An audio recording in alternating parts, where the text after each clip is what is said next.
Assalamualaikum warahmatullahi wabarakatuh. Saya Vida Sofiati, Prasansi 13 dari 11 MIPA 1. Saya akan mempresentasikan bab 4, yakni dinamika peran Indonesia dalam menciptakan perdamaian dunia. Peran Indonesia dalam mencapai perdamaian dunia melalui hubungan internasional. Hubungan internasional sendiri merupakan hubungan yang bersifat global yang mencakup atau melingkupi semua hubungan yang terjadi dengan melewati batas-batas ketatanegaraan. Memiliki 3 konsep. Yang pertama, politik luar negeri, hubungan luar negeri, dan politik internasional. Yang pertama, politik luar negeri. Politik luar negeri merupakan seperangkat cara atau kebijakan suatu negara dengan menjalin hubungan dengan negara lain dengan tujuan untuk tercapainya tujuan negara dan negara yang bersangkutan. Lalu yang kedua ada hubungan luar negeri. Hubungan luar negeri merupakan keseluruhan hubungan yang dijalankan oleh suatu negara dengan negara lain yang tidak tunduk pada kedaulatannya. Lalu yang ketiga ada politik internasional. Politik internasional merupakan politik antar negara. Politik antar negara yang mencakup semua kepentingan dan tindakan beberapa atau semua negara serta proses interaksi antar negara.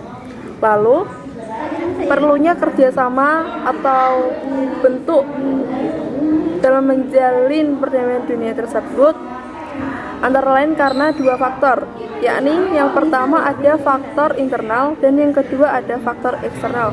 Yang faktor internal adanya kekhawatiran terancamnya hidup ke depannya baik melalui kudeta atau intervensi dari negara lain.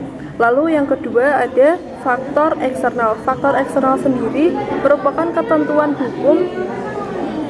hukum alam yang bahwa negara tidak akan berdiri dengan bantuan negara lainnya, dan ketergantungan tersebut dalam memecahkan masalah-masalah seperti masalah ekonomi, masalah politik, masalah keamanan, hukum, dan lain-lain.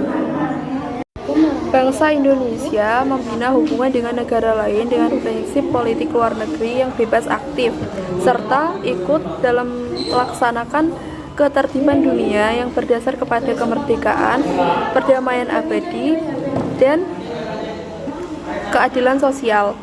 Lalu, pembangunan hubungan internasional di Indonesia ditujukan untuk mengeratkan persahabatan dan kerjasama antar negara yang bersifat bilateral, multilateral, dan regional. Lalu hubungan internasional diarahkan untuk hal-hal yang pertama, pembentukan satu negara Republik Indonesia yang berbentuk negara kesatuan dan negara kebangsaan yang demokratis. Lalu yang kedua, pembentukan satu masyarakat yang adil dan makmur secara material atau spiritual dalam wadah negara Republik Indonesia. Lalu yang ketiga, pembentukan satu persahabatan yang baik antara Indonesia dan semua negara di dunia. Lalu yang keempat, mempertahankan kemerdekaan Indonesia dan keselamatan negara. Yang kelima, memperoleh barang yang diperlukan dari luar untuk memperbesar kemakmuran rakyat. Lalu yang keenam, meningkatkan perdamaian internasional. Dan yang terakhir, meningkatkan persaudaraan segala bangsa sebagai pelaksanaan cita-cita Pancasila. Baik, sekian dari saya. Wassalamualaikum warahmatullahi wabarakatuh. Terima kasih.